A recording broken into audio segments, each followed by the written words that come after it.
and welcome back, everybody, to the next transmission here in the Legend of Turtle Island, a 13 moon almanac to life as a new Earth pioneer. And we're now over the halfway point. We're now really coming to the end of the resonant moon of the monkey, which I think has been really quite an interesting experience, both with the energy of the monkey in play and everything that is coming to the tribe at the moment, but also with the need to attenuate or attune to the right frequencies, and whether we're attuning to the frequencies of New Earth or whether we're perhaps still tuning to the frequencies of the old paradigm and the underworld and the egoic mind. So here, as always, to help us work this out is the one and only Leslie Shankman from the Stellar Nations Pathway. Hi, Leslie, how are you? Hello, David. I had fun, descending into the resonance. And then you're right, questioning what are you resonating to? Right, absolutely. And it feels like this halfway point. And just to share something, I was just sat yesterday contemplating the nature of the 13 moon journey and how it's got a very different energy to it, to pretty much anything else we've done. And having chatted to yourself and a few of the other tribe members doing this journey, we all seem to feel the same thing, as it's the deepening effect of being in one tone for 28 days really allows you to get to know it. A bit like the navigation guide to quantum Hmm. consciousness in some way, whereas in the way spell, it's like rapid fire. So you get Hmm. a sort of snapshot of it without really necessarily getting to feel the tone in deep resonance. And so by doing these videos with yourself and doing the Maca with Mike, which is also very interesting timing for this moon, but most of all, I'm curious with the choices that you've made for all of the moons that we've been associating with the stellar nations. They've all been amazingly synchronistically timed, but also, as we were just chuckling about before we hit record, they're probably not any of the choices that I would have gone for, and yet they've been absolutely perfect. So, who have you got for us for this resonant moon, Leslie? It is the stellar nation of the bears, the Wow. teachers of Christ consciousness. Wow, perfect. So I would suggest that attuning to Christ consciousness now probably is exactly what we need to do. And we were talking before we got on about the need to balance particularly the solar energy and the lunar energy. And we're recording this in the way spell of the yellow magnetic sun, having just gone through the day of planetary moon, which Hmm. certainly, from personal experience, was all about balancing the yang exterior energy of the sun with the interior, more feminine energy of the moon, because that is the attenuation point to Christ consciousness. So, Yes, perfect. yes. All right, so shall we get on with it? I'll put the slides on. Yeah, beautiful. Honestly, though, Leslie, I've got to say, when doing the Stellar Nations, probably the Bear Nation is one of the ones that I felt least connected to, at Which least one was? the Bear Nation. I didn't. I think it's because I don't necessarily think of the bears in quite the same way as I think of the Christ consciousness energy. But maybe you're going to share more about this. Well, we'll see, right? Okay. Um, so starting, as we said, we're in the seventh stage or seventh step of the 13 moon zodiac. And our totem is the monkey, which I found utterly delightful. And I won't really espouse on it now because I think as we talk about everything, I can say in the end, it's perfect to have the monkey, our kind of our flexible, mirthful friend.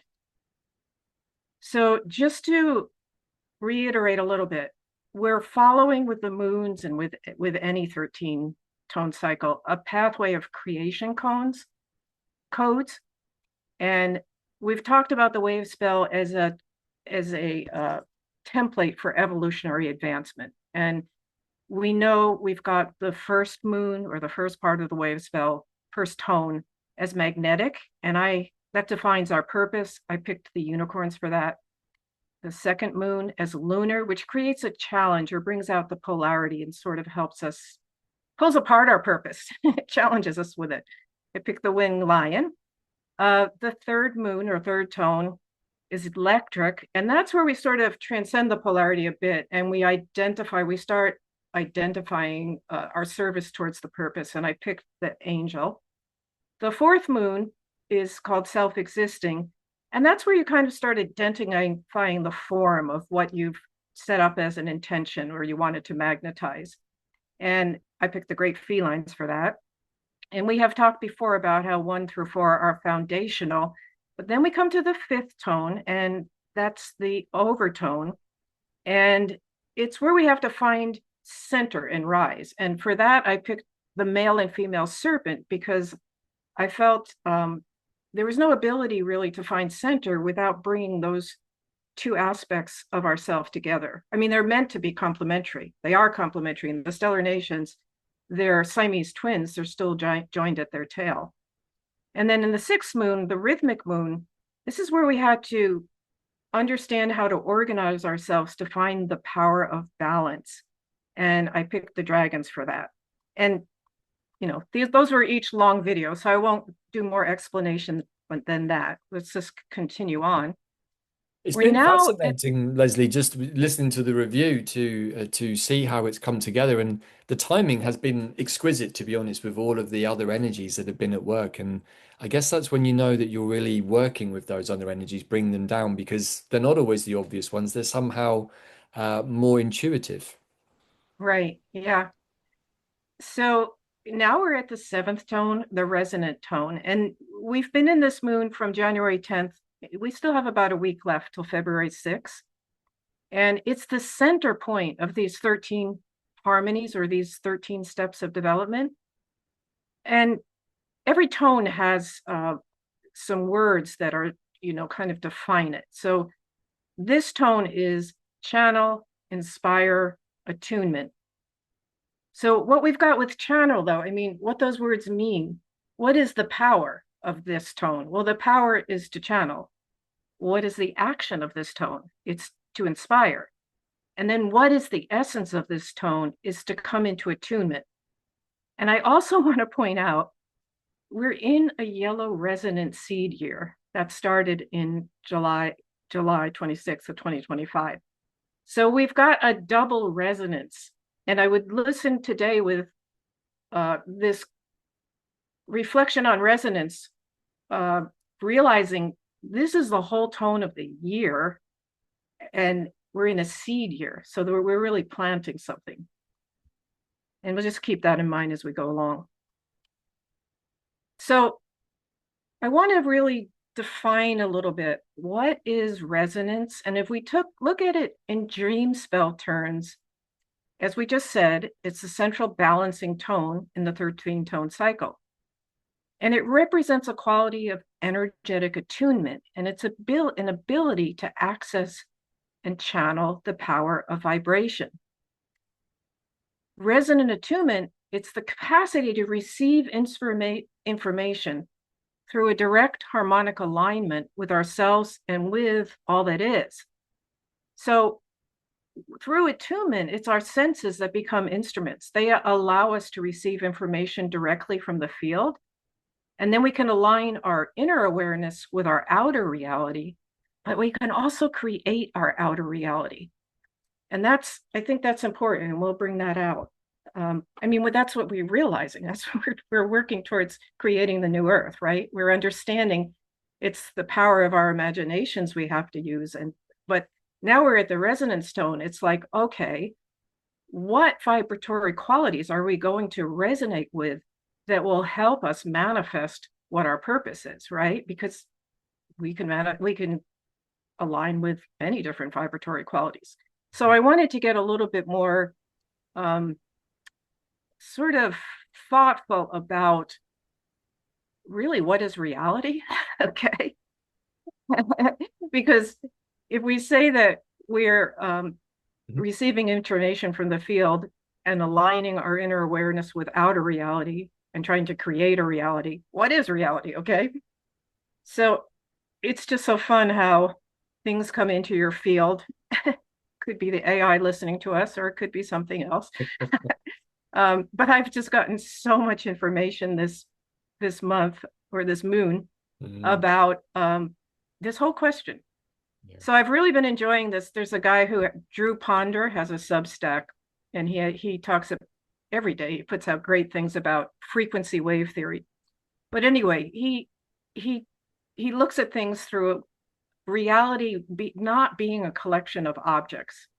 It's a coherent wave system. And I think we all kind of know that, but I think we need to really bring this out more and get repositioned in it, because this is really where we have to be for a new earth and where we have to be to understand resonance at its highest. So there's nothing fundamental except oscillation.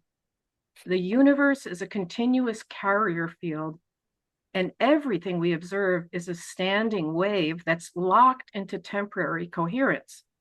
So what that means is matter is not stuff. When you see something that you think is matter, it's just a stable resonance node, okay? So here we have resonance, right? What are we being nodes around? What's being stable? What's coherent? We'll just keep bringing that out, and you'll see why I chose the bears too when we get into this more. So he says that the particle exists, or an object or us exists, only because there's a localized frequency pattern that can maintain a phase coherence long enough to behave like a thing. So you think it's matter. But when that coherence breaks, the particle just dissolves back into the field. And then I also got, there's a great mathematician, physicist who has a YouTube site. I'm going to mention it later, but his name is Roger Penrose. Mm. And he says the same thing. There are no particles. We are made of quantum fields, not things. So then the question to me, in thinking about this became, how do we align and resonate with the highest intelligence, the true oscillating codes from source, so that we make our vision or our purpose that we set out at the beginning when we wanted to magnetize something into being, how do we make it a stable resonance node? Now, I'm going to step over for a minute and take something from you and Bella were talking about, the sort of the magical quality of the number 7. So resonance is the 7th tone. And it seems that there's very strong resonance nodes, meaning coherent belief systems or things in our consciousness, in our culture, in ourselves, that reflect an intrinsic sense of the divine matrix in the field for some reason associated with the number 7, right? So what Bella articulated, some of these things, okay, there's 7 days of creation. 7, the 7th letter is G, which I was fascinated by because I thought, well, so what, right? But then I started looking into it, and in Freemasonry, G represents God, geometry, it's the letter of light. Spiritually, it's sort of associated with the fire element, with guidance, with philosophy. Geomancy, even. Yeah, there you go. And Egyptians believed that G symbolized the brain of Osiris, which we won't get into his whole mythology or existence, but that's really the symbol of the eternal cycle of life, life being very fertile, but then death, but then rebirth. And he's kind of the god, a benevolent god, I think, who was a real ruler at one point in Egypt, of the underworld and the afterlife. But it's this whole cycle of renewal. And then in Masonic mysticism, we've got G portraying the spiritual sun that shines upon the world. It's supposedly a letter of light, a light of God. And then we've got our corporations that use G and put them in their logos very, very prominently, like Google and Gucci and GE. So anyway, the point is, there's some interesting sort of patterning that these strong resonant nodes, our beliefs stay somehow constellate around 7. I mean, the 7 seems to bring in strong resonant nodes. 7 days of the week, 7 chakras, 7 seas, 7 colors of the rainbow, which is really light, 7 musical notes, which is sound. And we won't go into it now, but light and sound are constantly having kind of almost a relationship, like man and a woman, or a beat of the heart, call and response, the relationship between light and sound. 7-year cycles of our own cells. We know that every year our human bodies have circulated through and recreated their cells. So seven seems to be related to forces that shape the universe and seems to be related somehow to the mystery of creation, the source of life. And also, Leslie, just on the 7 year cycle, there is a process that is called the underworld initiation, which is quite a process, but it takes 7 years. It's a 7 year journey, and it's part of the old esoteric mystery schools. There's some interesting accounts you can read of this by some of the Celtic authors. I can't remember the guy's name now, but the underworld initiation is a process, and it used to be done through the mystery schools, and here it's appearing again as a 7 year cycle. So maybe there's Yeah. a connection to initiation even with seven. Well, and we have it in Steiner and Gene Keys, how every 7 years we, like I think the emotional body comes on, and I don't really remember, I shouldn't say, but I think the astral body comes on in the 14th year. Seven So there's, generations also. yeah, so there's something about seven that holds that mystery of being connected to a larger oscillation, let's say. So that made me wonder, well, okay, are there bedrock oscillations like divine cosmic laws in the field that we resonate to? I mean, if we're a field and we're resonating to something, um, can we resonate to higher divine cosmic laws? Um, and then I thought, what is the field? Okay. So I'm going to divert for a minute. I'm going to say that, well, the field's the Holy Spirit, and that is the 13th stellar nation. And we'll talk about that in association with the final cosmic tone. And yet, because the Holy Spirit holds everything as the field, we really need to sort of talk about the character of it now, because it permeates and unites all of creation as a cosmic and timeless, formless, cohesive power that just exists in the consciousness of spirit. It doesn't move out of that consciousness, a higher consciousness. It's all pervasive, it's invisible, it's the quantum field we're in. If we go to stellar language, uh, it would be called Santi Dion, which means breath of the absolute. And the heart is the only sense organ that can perceive the Holy Spirit, which is really one of the reasons I picked the bears, which we'll get into. The Holy Spirit having that understanding and the connection with the field in truth, the higher resonances of the field, connects us with our divine destiny. Our divine destiny is actually, that's the magnetic tone that we picked in even being an individual consciousness. Okay. That's like the beginning of the beginning. And we're trying to live it out. So during the time that Jesus came as a carrier of the Christ consciousness, the way that his disciples and others were taught that were baptized, where they were taught how to inhale the consciousness of the Holy Spirit into their hearts and step onto the pathway of divine destiny. And I just want to say a little bit more.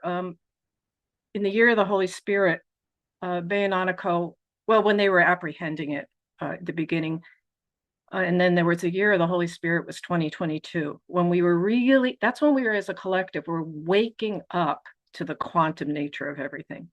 I mean, in a much bigger way. So they were shown a lot more things, and I'm just going to say a few of these things because it's germane. The universal quantum field is the light body of the Holy Spirit. And that space that we think is empty around us is really filled with divine intelligence and wisdom, which can lead us back to our own completeness, back into a deep sense of unity with oneness and divine source, which is why I want to bring this out, because what do we want to resonate to? Let's look at the let's look at the possibilities. So we can conceive of it as a giant field that encompasses the entire universe, all the realities of creation. It's a presence, light body energy field, as I said, encoded with the consciousness of universal intelligence.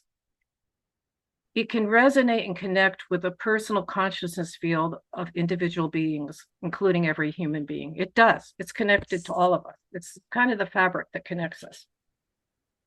So we can know that this beautiful universal light body And the stars and the planets in it are the cells of this light body.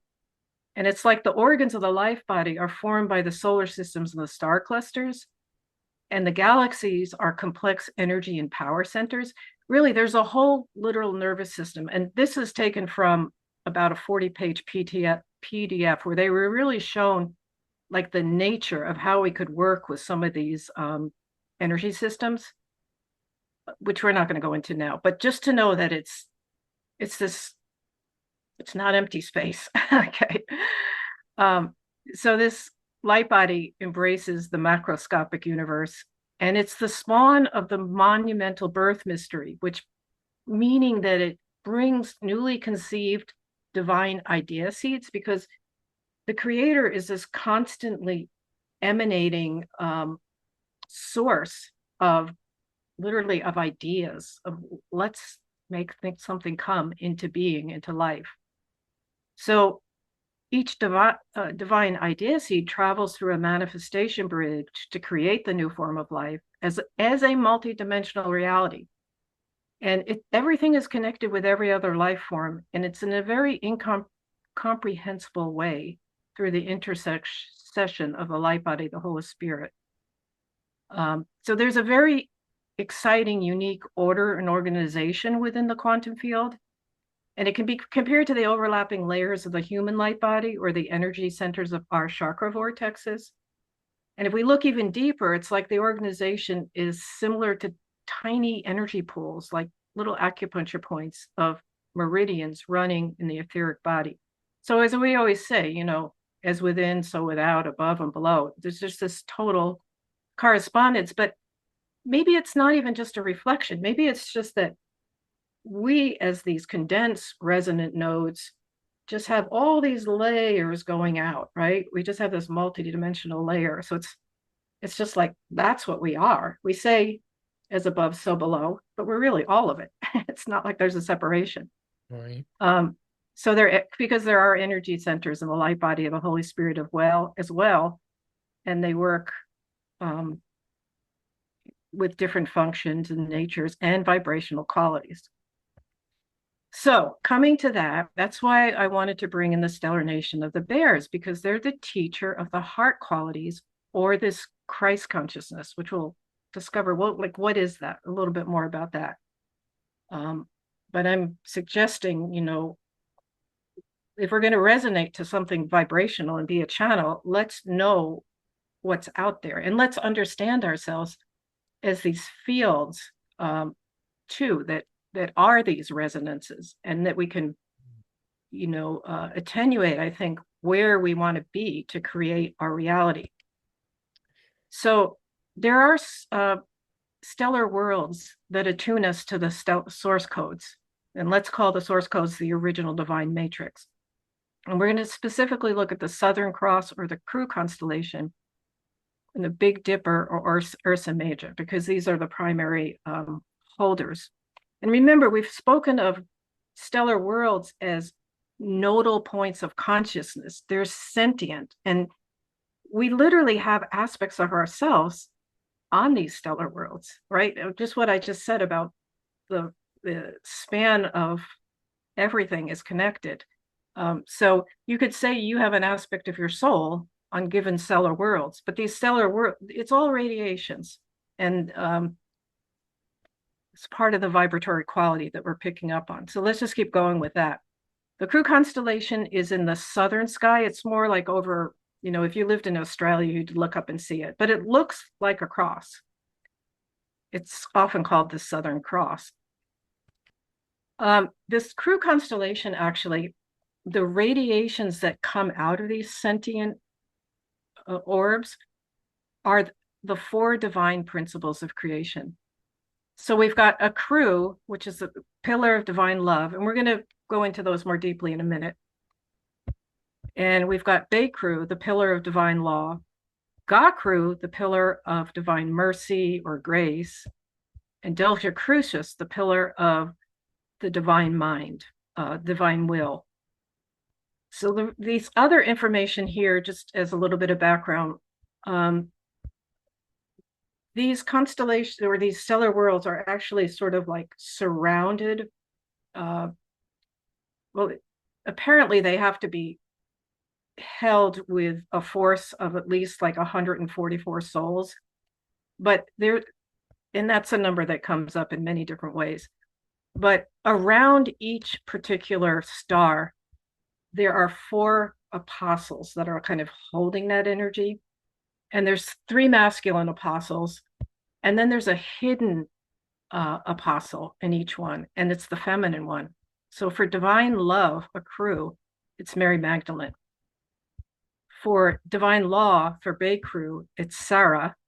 Sarah was the daughter of Jesus and Mary Magdalene, literally, physically. And part of her birth at that time, 2000 plus years ago, everything had gotten so dark on earth. Uh, she being a representation of the pillar of divine law or a carrier of it, she was born into this density with that kind of vibratory quality. And actually, it was put back in the bloodline of humans. Divine law, because we had lost sight of it so much as a, as a consciousness on earth. Gakru, the feminine behind Gakru is Mother Mary, Mercy, the mothering, holding. And then actually behind Delta Crucis is the Holy Spirit. The Holy Spirit is a feminine presence. And basically, there's a lot of ways that the number 144 kind of works out, or 144,000. But in this case, it's like, well, we have four pillars, four apostles at each pillar. And in the middle of the crew constellation is like a temple of Christ consciousness, which is, as we see these stars, we'll start to understand what Christ consciousness is. So literally, these stellar rays come into our physical resonant nodes, right? Remember, we're not just objects.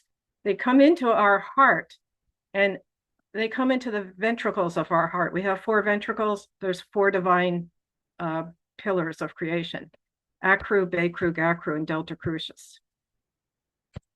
Now, I'm going to go off left a little bit here, but not really. I want to talk about, we're learning in the tribe some of the universal and spiritual laws of the Creator put out in the star language of the Lakotas, and it's really beautiful. And so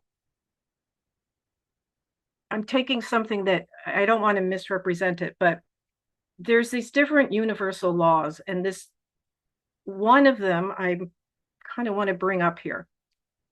One of this particular one is the universal law of sight, of light, sound, and vibration. And there's three aspects to it, and I'm bringing up one aspect. And all these different laws are accompanied with different symbols that are used in different ways. This symbol, you can probably just feel it. This whole law, the universal law of light, sound, and vibration, is very yin. It's about being receptive, okay? You can feel that kind of with a symbol. So one of the three different aspects of this is called atoning yourself to the celestial world. So they go, I just took some of their words and I'll explain them a little. The sacred word is the word of life. What's that? That's the vibration. That's the logos. That's the utterance of the Creator. And that sacred word evolves the mystery nature that is within you, within us. So they say, may you understand that by going within through the powers of light and sound and vibration, you may awaken the temple which you are. And then they go on to say, let us share the 6 levels within that you can comprehend at this time. And I think that is, it's good to keep in mind, because we're going to look at something and it's going to, as I go through these 6 levels, you're going to think, well, you just told me I'm not a thing. I'm not particles. And these are going to sound like we're particles. But this is what we comprehend at this time. But underneath it or through it, these are really resonance waves coming together. So they said there is within you the organ consciousness. Our organs are the stomach, liver, heart, lungs, and each of these is a living being within you, a complete realm within our existence. The second level of reality within is to go to the tissues of the organs. It's like we're descending. And here we have our feelings and our understandings. And they ask, can you feel the roots of life?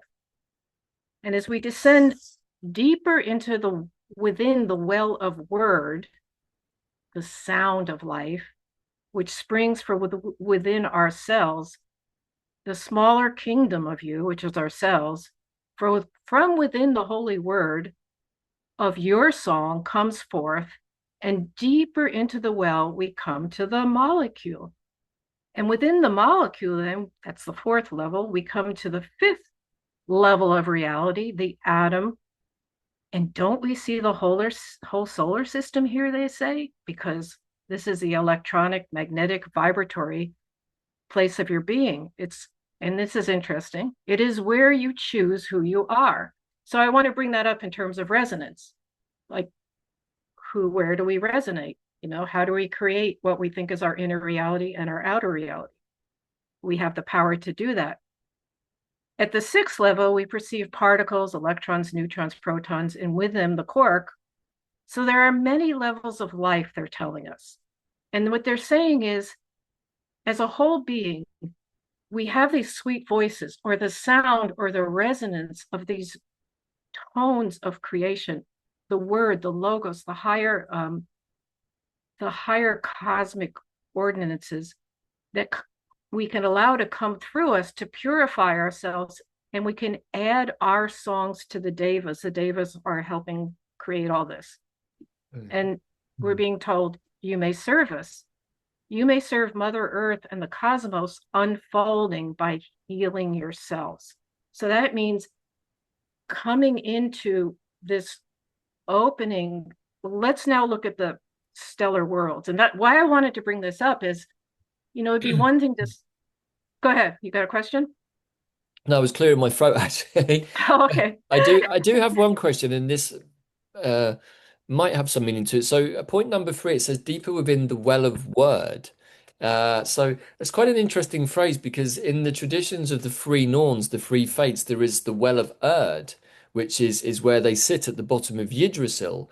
And I'm wondering if this is a sort of Anglo-Saxon Norse mistranslation that has gone from Erd to word, but somehow it means the same thing because the well of word is the place of wisdom where past, present, and future all collide. So can you expand on that, Leslie? Do you have any intuitions around that?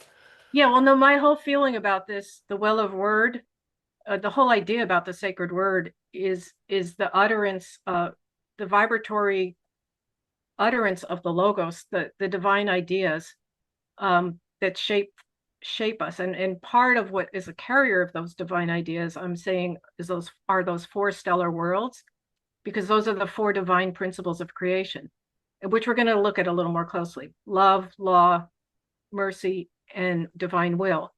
So I'm really taking it more to the Mm. utterance of the logos. What you see here in the Celtic may be bringing it, Well, there's into. a reason for this because really, if I change the letter O for the letter Y, you have the well of weird, which is actually pronounced the well of Erd, and the web of weird is the web of Erd, if you really phonetically pronounce it correctly, which to my mind, from what you've just said, is basically the Holy Spirit field, the web of weird. Well, I think we all get back there. Yeah, and I partly wanted to bring this up. I know we're going a little bit far out, but I'm trying to bring it together with the idea that we're really needing to move out of a separatist consciousness. And we're at a point in development with Yes. resonance, with vibration. There's no separation. And we have to realize what we are Yeah. and what are we going to, and if we have any kind of ability to attune our consciousness, we have to be aware of what do we want to be resonance with. And as I go back to the heart, I want to say, okay, you could just think, oh, isn't that nice? I have a stellar ray connected to my heart. It's bigger than that. That's why I wanted to bring up the whole kind of background of the Holy Spirit, and even what the atoning to the celestial, we're being told. with the Lakota star wisdom. Uh, No, we're all part of a field. And so the organ of the heart yeah. is has the ability, the consciousness. It's a world that takes in, well, we know we're all trying to move towards heart consciousness. It's a portal, right? We're just discovering what that is, because it's the portal into our fifth, sixth, and beyond consciousness. It's a portal beyond the duality, and it's not the brain, right? Well, if we So think about the interconnected web of life, which is, grandmother spider's weaving of the web of life, which is really the web of weird, then where the fronds of the web come together, those are the nodal points that you absolutely need to attenuate to the higher dimensional realm, so that those aspects of the web, the Holy Spirit, the quantum field, however, I think it's all even in Star Wars, the Force, I think it's all the same thing. It's just different vocabulary perhaps describing the same thing. But when there's a twang on the web or the field, even if you're on the other side of the field, somewhere on the other side of the planet, through the resonant frequencies rippling, you should feel that, which is what we've been, I think, experiencing more and more in our tribe at that level of co-creative, connected consciousness that many of us have now somehow acquired with each other from doing all of these incredibly profound immersions and journeys together. yes, well, this is somehow at the basis of how our sensory organs and our very bodies and our perceptual fields are going to be altering at Right. some point, Mm, right? And yeah. I don't know that I can answer all that, and I have a lot of feelings about it, or thoughts, but No, I'm with I you. I, don't I want to I get feel it too, too. Yeah. I get it. we'll take it one at a time. Yeah. Mhm. Let's just go through each one of these principles and get a little deeper feeling for it. And I have the tropical placement for it. I don't know the true sky. But a crew, we can think of divine love as the primeval essence that controls and operates and holds together the entirety of creation. Mhm. And the source of creation is nothing else but this universal, pure divine love that shines into all living creatures. And all of life, all dreams, all pathways are born from the light of this infinite and eternal love. So, I mean, we're being asked to know, to understand this as a field, um, and it's there. It's just there, and we're part of that field, Yeah. and it has a certain nature. Now, divine law is an instrument of divine order. And divine law defines all the principles and rules that structure and permeate and keep the galaxy in unity. Divine law assembles the constitutions and the rules of the stars and the celestial bodies, which act as galactic level karmic rules, kind of. This is part of the order making, so that there's a heavenly order that rules over everything. And that order really is set to create the greatest good in life. But as part of divine law, we're also granted free will, which is where we have the switch out of the misunderstanding of the higher resonances. But ideally, the idea of divine law or free will is to use divine law as our reference points. Mhm. So, in other words, we're saying that if we can, I'll get to it in another slide, but if we can really feel ourselves within these four divine principles of creation, it's like an ecosystem. Because let's keep going and it'll come together. The principle of divine mercy, or Gakru, it's a stellar portal that carries the energies of grace and redemption. But what does that mean? Well, mercy is an incredibly powerful order creating energy, because when individuals or souls violate divine law under their right of free will, they disrupt the texture of order in the galaxy, create chaos, disorder, war, fighting, tension. But it's through the bridge of divine mercy, which is supported by divine love, because these are all intertwined, that disorder becomes healable. And that's the promise, or the chance that falling can be turned into ascending. You can come back. You can be called back into the light by the gift of mercy. And then Delta Crucis, divine will and divine intention. It's actually just the infinitely complex divine plan that's born out of the divine mind or the logos. And that's what I'm kind of saying is the word or this vibratory quality at the bedrock. Um, it's related to the entire life and existence of the galaxy. It's related to all the dreams of all creatures. It reunites all the dreams. It's woven into the cosmic stellar texture of life. And it's like there's fate sparks of the collective life plan manifest for the divine will. That's part of how, like you said, we feel each other. We start hearing, you know, communicating with each other.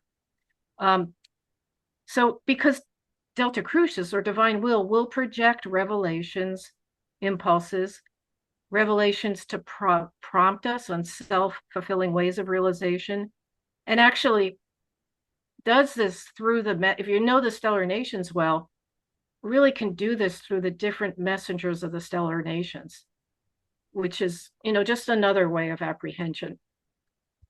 You know what? The image has just come to me, Leslie, as you were saying that, like about the fall and the ascension. It's like, are they really the same thing? Because if we didn't fall, we wouldn't really be able to ascend in the new form. And as I thought that, I saw the figure of eight, and I was reminded, like, you feel like you're going forwards to the future, but really what you're doing is going to the past to receive the future that you should have been already living in.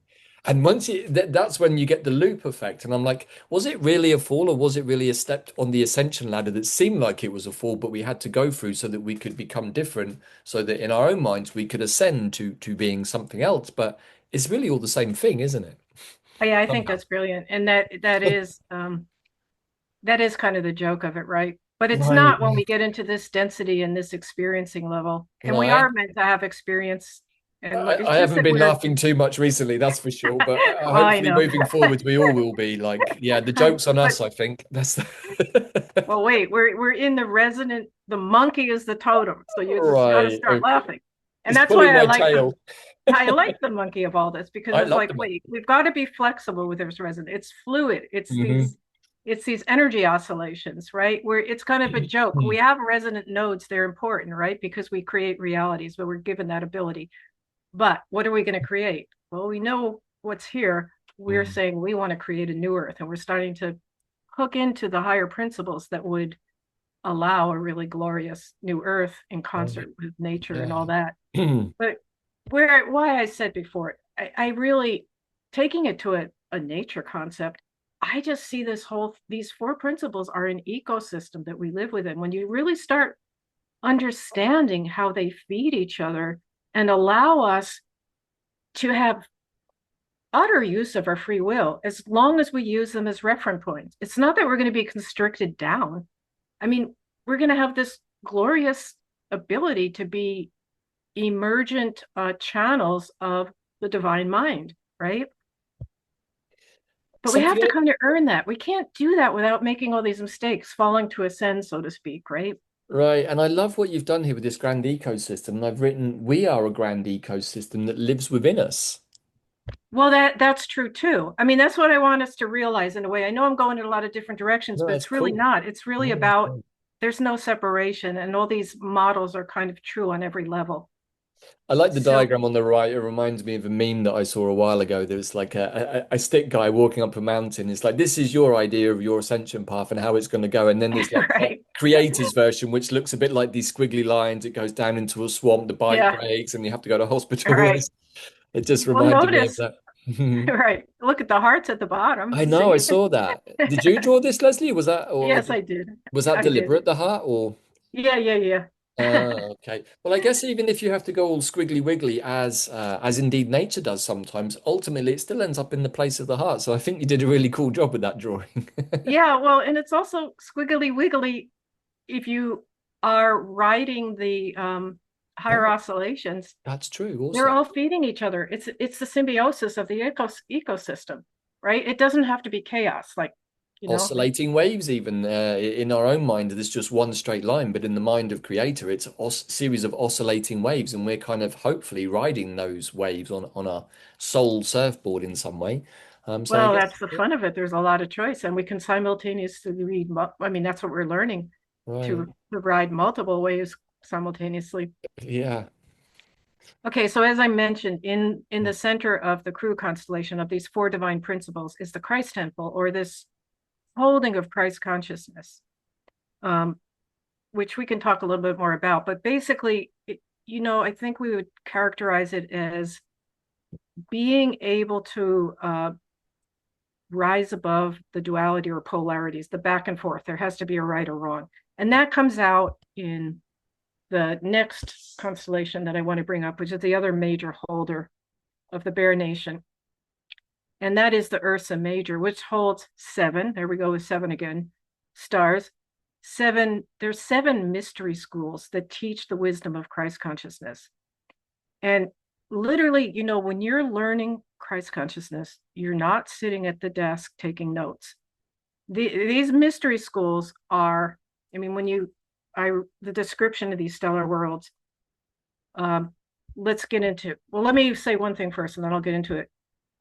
The reason I have this above the heart is, according to Bayananico, at the time when the Christ consciousness came as Jesus, there were a lot of frequency seeds planted, and very specifically, these seven seeds of Christ consciousness were planted in the ethereal level of our heart chakra, around our heart chakra, meant to be watered to blossom into life. And we're now coming to that time where those seeds are blossoming in our own heart. This is our call and our responsibility. This is what we're asked to resonate to.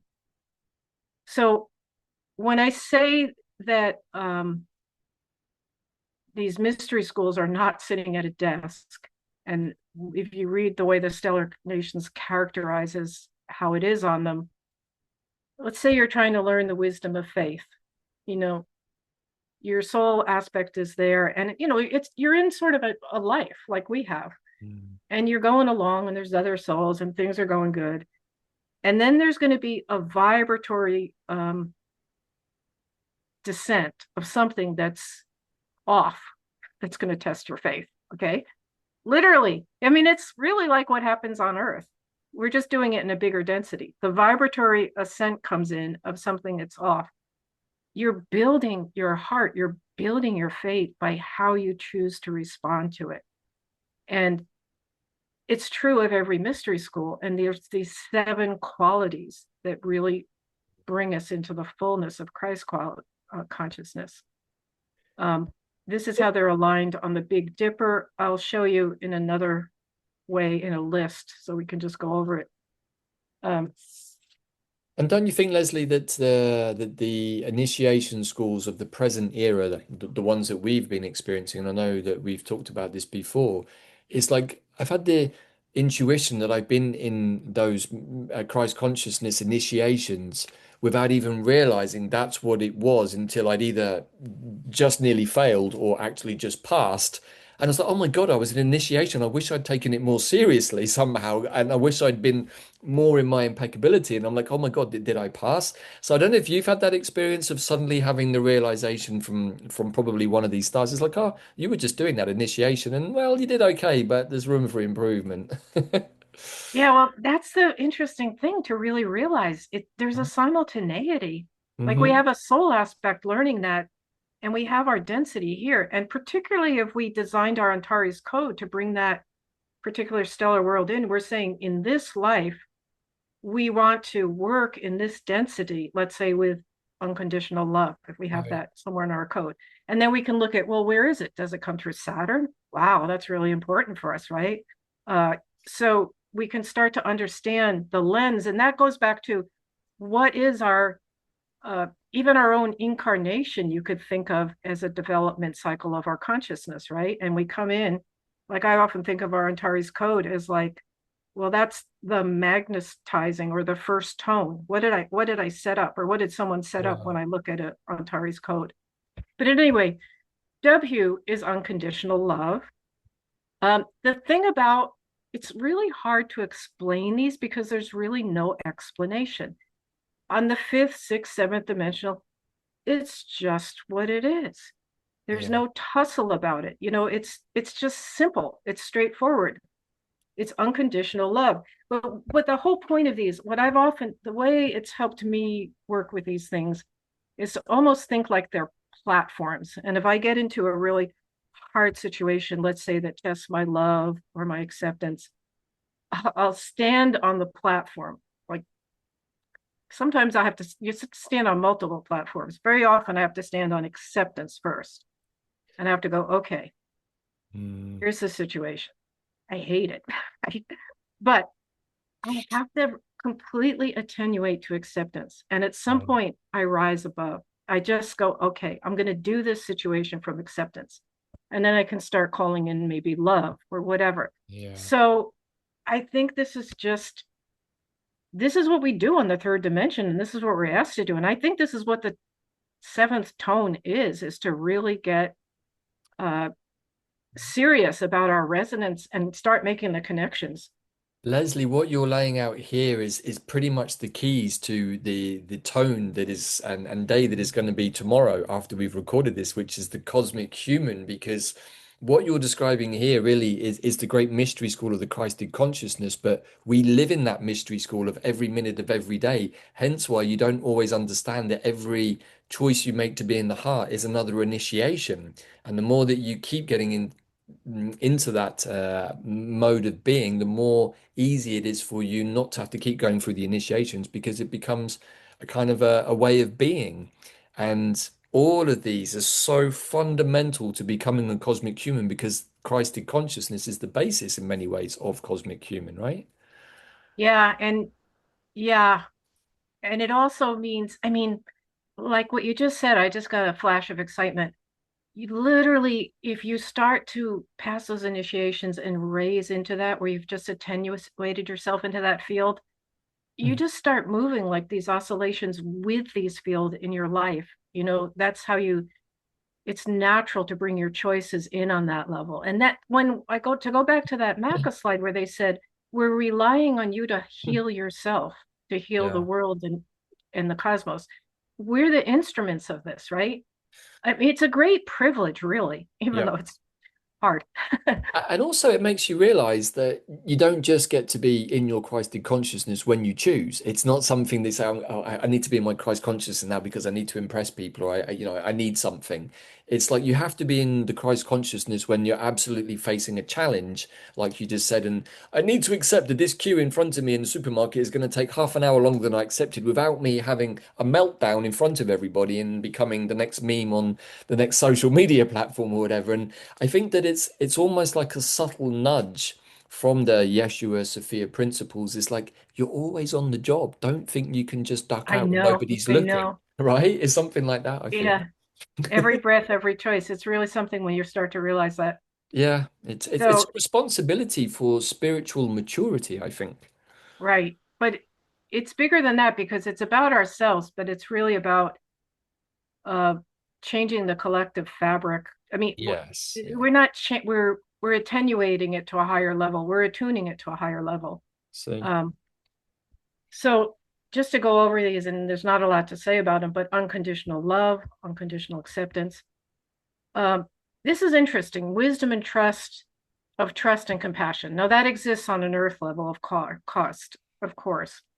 Um, but they also put it forth as in the galactic scene.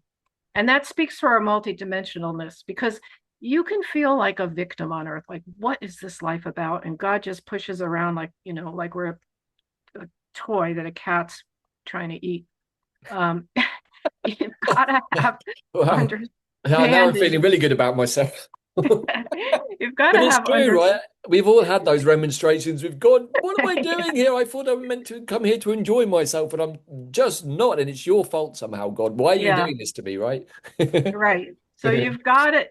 It's a very multi-level thing. It's what happens to you in your daily life, but it's Yeah. also look, the galactic scene doesn't, especially if you know the Stellar Nations myths, you're like, what the heck? I think I'm so bad, and this whole larger aspect is where these patterns come from, you know. Right.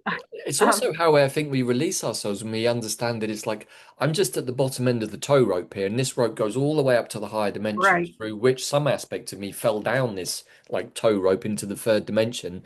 And now Muggins here is picking up the pieces, but it wasn't really me. It was you guys up there that did all of this, and I'm just down here right, somehow picking the cake off the floor and trying to make sense of it all or something. right, right. Yeah. And so trust is in this whole, in this, in the goodness of this bigger field. And compassion really is about knowing that we all fail, like looking at others and just having, well, you go back to acceptance, these intertwine too. Letting your heart go out to, I'm not going to punish this person. I failed 2 years ago worse than that. You know what I mean? Our Right. human self wants to just jump on them. Um, True that. then there's wisdom of the balance or the equilibrium between giving and receiving. And this is real important. You know, this is especially, we're so attenuated by our outer culture, um, not to receive, not be worthy. Receptivity is about how do we even attune to anything? How do we be the channel if we are not receptive Very to true. these bigger forces, right? So Uh-huh. we have to receive and then give. Yes, giving is noble, but what are you going to give if you haven't received something that's worth giving? You know, to give just because my neighbor brought me an apple pie, oh, now I got to do something for her. You know, we're so Right. stuck. It's not that's not that level of it. Yeah, we Um, tend to see giving and receiving as some sort of tit for tat thing. You gave me something, so now I feel on the bound to give it back, which removes, I think, the frequency of love from the gift. Like if you really want to right. give something to somebody because you think that they would like it, and that's it, and you want to maybe make that person feel good or something like that, then that's quite a different frequency to feeling obligated. Oh, And there's no consideration. That is not the higher resonance. And then think about receiving too. Receiving, there's subtle layers of this. yeah, That requires a certain surrender, a certain letting go, a certain lack of ego, and a certain lack of self-judgment. Oh, I'm not worthy of receiving that. We've been true. so you know, well, sort of mind culture, messed. Isn't it And ironic that the biggest moment in the year where we do this mindless giving and receiving is actually the celebration of the Christed consciousness? yeah, well, yeah. Well, there's mirrors everywhere on this third dimension, Right. If for real. but let's be monkeys and kind of swing between them and laugh at them. So, and then mystery forgiving can be quite hard, but forgiving, of course, is total, it's total liberation of yourself. Because if you're in a knot of unforgiveness, Yeah, you're locked in a prison. Um, it's true. and then faith, the wisdom of faith, and that kind of goes back to trust that you're really going to believe that there's something bigger there, and then you have a connection with it. And then the wisdom of the power of light, like really believing that the power of light has a kind of a supremacy or will in there's a reason why things happen, and the power of light will come forth. I mean, it kind of goes back to mercy. Like, why is there mercy? Because yes, the power of light is strong and it will come back to pick us up. So there's many ways you could think about these, but they're Mm. basically very simple. And I think that to use them practically for me, it's sometimes to think at these different choice points. Well, okay, wait, what one should I identify with? What platform should I stand on? And Right. kind of try to make my choice point from a place where I don't get pulled into just you're right, I'm wrong, blah, blah, blah, blah, Right. blah, Yeah, yeah. where you just, the polarity that we're just so subject to right now in our world. Question for you, Leslie, just on that point. How do you personally understand the difference between trust and faith in the unfolding of being in the flow and always being with your intuition? Do you see them as somehow similar or the same thing, or do you see a clear difference? Because I've often pondered this to myself. Do I have trust in what's going on, or do I have faith in what's going on? And is it the same thing? That's such an interesting question, and I'm sure we could have a roundtable and really Right. go into nuances on all these. I don't have And an it's, answer, but it's pondered yeah, in meditations many times. I'm like, it seems like the same thing, and yet here you are describing them in different mystery schools. So there must be a tangible difference, right? yeah. Well, here's the funny thing. We actually went through this on our Stellar Nations website, and I made a bunch of distinctions, and now I can't remember them. But I was thinking the same thing. But I think that it's good to think, just being engaged in it is to start to feel into it, and then Absolutely. open to receiving your answer. Um, Yeah, and people got into discussion where they brought up, I'm not answering it right now, to be honest. I'm going kind of blank, and it's a good question. And there are nuances, but Yeah. they're all, I think we go back to the ecosystem idea and the symbiosis and the fact that, well, like in the plants, you've got mudwort kind of related to Artemisia, right? But they have slightly different, I don't know, properties they give us, different ways they take care of us. Their consciousness is slightly different, and yet they're Mhm. related. You mean So mugwort and wormwood and the energy yeah, of Artemis Joel, yeah, yeah. wormwood. Well, I thought wormwood's in the Artemisia family, or no? Yeah, no, Artemisia absinthium and Artemisia vulgaris. But yeah, the energies of mugwort and wormwood, they are very similar for sure. And when you work with both of them, you sort of feel that. But they are still very separate consciousnesses. And mugwort always feels like an older consciousness in relation to what I perceive as somewhat her granddaughter, who is wormwood, who's more snake, and mugwort is more dragon. But they still both have that energy. And you know what? Let's put this one out to the audience. If you've got this far in the video and you have some Mhm. thoughts on the difference between faith and trust, please do put them in the comments. And at the same time, hit like and subscribe because There you go. that helps us with the algorithm. So, You got that in there. yeah, I Yeah, did. yeah. Thank you. And we'll see if we can find a bear emoticon if you make it to the end of the video and ask for the bear. Okay. So we'll see what we can dig out from the smiley faces on the Yeah, platform. there you go. I've only seen a bare face in the I emojis, think but so too, but I'll have a look. Anyway, okay. please continue. Well, and then lastly, just as all these things are intertwined, there is, as I said, or I didn't say, I did say the mystery schools of Christ consciousness are here, but it's a huge totem animal for us, honestly. you know. And there is, Bayananako said, if you follow the pathway of stars to the bear's head, you've got the father's pathway, which represents divine law and divine will. If you take the stars down to the front foot, you've got the mother's pathway, which represents divine love. But I Wow. think really important to know as we go through towards the back foot, it's called the pathway of the son and daughter or the divine child, pathway of mercy, grace, redemption, return. That's our pathway really as humans and cosmic humans. We're the sons and daughters, we're the human children. We carry these divine qualities. This is in the divine intention for us. This is in the divine mind for us. Okay, and we need, if we can receive this, what can we do with that? And if we receive just that idea, what else will come in? Right? That's part of the trust or the faith. I don't know. um, okay, I would like to, I'm going to just kind of pull this together now, but yeah, I took a quote from Roger Penrose, the guy I said I was enjoying. I watched one of his YouTubes. You are not matter, you are music. So I just want to read this quote just to sort of bring together what I was trying to say here. Close your eyes if you want. Yeah. I'm just going to read it. I need you to stop thinking about yourself as particles right now because you're not. You think you are made of atoms, tiny billiard balls bouncing around, held together by forces, electrons, orbiting nuclei, quarks, inside protons, little solid things all the way down. But there are no particles. There never were. That's not how reality works.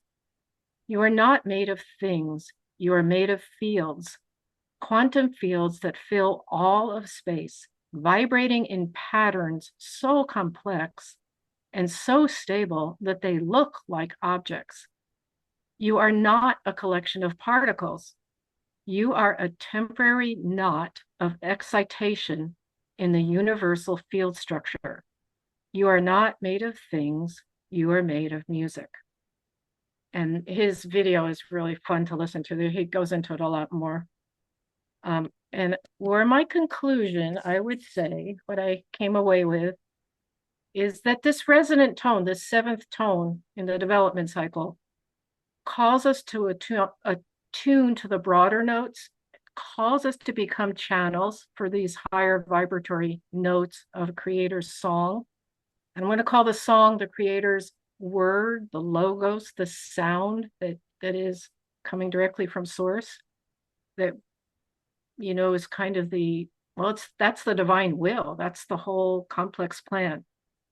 And I'm going to say the resonant tone is the point of development where we are called to actualize strong resonant nodal points that lift the intent that we planted in the first magnetic tone towards inspired creation. So that's where I got with the resonant tone. And I couldn't pick anything else but the bears, to be honest with you. I think it's spot on, Leslie, and the timing seems absolutely on point as we talked about before we hit record. Should we bring down the screen Yeah, I'm going and to do the stop. final conclusion? But thank you, Leslie. It's so much there. As always, I know that there's so much of this material we've looked at before together and shared in different ways, but you can always come back to it in a different moment and somehow you perceive the same information, but either in a different octave or through a different viewfinder. And also the timing of the synchronicities, with the cosmic human inbound, with this incredibly powerful wave spell of the sun, with the planetary moon, basically insisting that we needed to alchemize internally so that our internal Sophia and Yeshu energy, our solar lunar energy, can come to a place of balance so that we can bring the ecosystem from within to the without. Right, we bring as above to the below, and it somehow came into us like we did in one of the immersions that we did recently, the Stargate Opens. We brought all of this energy down into us. So all of the Fae and the elemental beings and the plant beings literally were like our how do you call it? Our gut flora in some ways, all mingling together. Well, that's nice. Yes. So that the creativity of the fairies can burst forth from within us into our external world. And that's another way of us talking about how we express our creativity. If we let the fae, the fairies guide us, as we've been talking about a lot recently, they are the great creators, as we know. And what better way to be in the flow with those energies if you're balanced in your Christ consciousness? Because to be honest, from what I understand, the Fae only really come into your space if you've already hit that frequency because your heart has hit unconditional love. And that's the frequency that the Fae like, certainly the galactic Fae like to operate within. So I guess it's a bit like having the carrot on the end of the stick, right? It's like, oh, well, we know it's tough getting to the level of Christ consciousness, but when you do, you're stepping up to the next octave of the game and becoming the creators of the reality rather than the ones having the reality created to you. And I think this is exactly where we are, literally today, with the cosmic human inbound tomorrow, and then 13 days of universal light collecting with the energy of the Skywalker, which seems absolutely perfect. So, do you have any thoughts on that, Leslie, as we round out, and anything else to throw into the mix? Not really. I think you just said it all. And I think it will be interesting to move into the galactic moon after this. Ooh, yeah, the galactic moon of the Hawk. It's And inbound very soon. we're getting well, such a nice taste of exploration with the Skywalker coming next. I think it's everything I just said is about a certain kind of upliftment, and I feel the Skywalker is going to be exploring all that, Right. possibility. Yeah, and whether we have a Skywalker glyph or not is really the point. As Bella said, it's Skywalker energy for 13 days, and then through the filter of those glyphs, and having the symbiotic relationship in the Mayan calendar with World Bridger and Skywalker. Again, I'm reminded doing these videos of how much world bridging you've assisted me in by giving me this container to make sense of what was up until meeting Stellar Nations largely crazy stuff for me that didn't really have anywhere to put it. And so that's the world bridging that you always offer us with all of these videos to show us, yes, the stars are up there, but really they're within us. And actually, all of the initiations can happen here within us that we then have to showcase externally to the rest of the world. And certainly, I want to thank you, Leslie. You've been a great teacher for me in this respect, learning to navigate the perils, certainly of the male serpents and the bears and all of those other things, because it is a tricky path, these ones of the Christed consciousness, and certainly being in the positions of teachers in some ways, we have to make sure we've got this level of impeccability down. And it's easy to say, but my word, is it hard to keep up until you've really understood it fully, because we have to deal with the slippery inner saboteur, the even more slippery egoic matrix mind, all of which are working against these principles. And until you recognize that some part of you is working against you, it's kind of difficult to make a lot of progress. And so I've definitely found that this material from Stellar Nations and the way it's been shared has really helped me to put all of these things more into context so that my higher self can identify. That's not in the seven mystery schools of the Christed consciousness, dude. What the hell are Mhm. you up to right now? Oh, I don't know. I'm not sure what's going on. And so we have that beautiful counterpoise now with all of this material that we've been sharing over the last few years and all of the wisdom that's been poured down into it to step up, right, into being unconditional, love-bearing beings. And I find that super exciting. I know. I think I love what Zach said, and I think that's what we can take with us. We're moved. We can be done with the time of destruction, Yeah, I and agree. I think that's a big choice on our part. And I think what the things we talk about and all that you're teaching with the Mayan and everything, and reattenuating to 1320 and using the stellar nations, that is all so creative. Uh, in creating the new Earth. So it's really fun. But as I described to you the last few days, I literally felt like I had one foot in the old world and it's very destructive, and one in the new, and the Mm. land was splitting. Because and it's Right, hard. yeah, We are going through a lot of things now, but if this where we come to trust, yeah. there's a bigger plan, and faith. Maybe faith is I will stay attenuated to my trust in the bigger plan or something like that. Faith is Yeah, maybe a something little like bit more of an active decision. Well, I don't know. We could go on and on about that, the but one that I often find people get confused that are quite different is I believe or I hope. When you hope, that's saying that you don't really believe or that you have faith or trust, that somehow right. some other force is going to come in and make it okay that you're not really connected to. I've never really been too keen on hope. I prefer to have absolute faith or trust in what's going to happen. And if I don't, then probably best not to engage with whatever it might be. Hmm. But this is definitely a time to have faith in the principles of the Christed consciousness for sure, but also most of all to trust our higher selves. That if we allow the we consciousness that is within us to fully return and inhabit our higher mind space, so that it is a we consciousness of all the millions of beings inside of us, and there is a lot, if we give them all a space and place to be heard, then in theory, this means that every part of our physical body is going to be heard again. So it won't be Yeah, in pain. And that's when I think we really go cosmic human, because once we yeah, identify that this is a pain being inside of me who is asking to be released from the pain, which somehow gives us physical pain, it kind of changes the game board quite a lot. And you're like, oh my right. gosh, there's a being inside of me that's part of me that's in pain. And why am I ignoring it? Oh my gosh. So Yeah.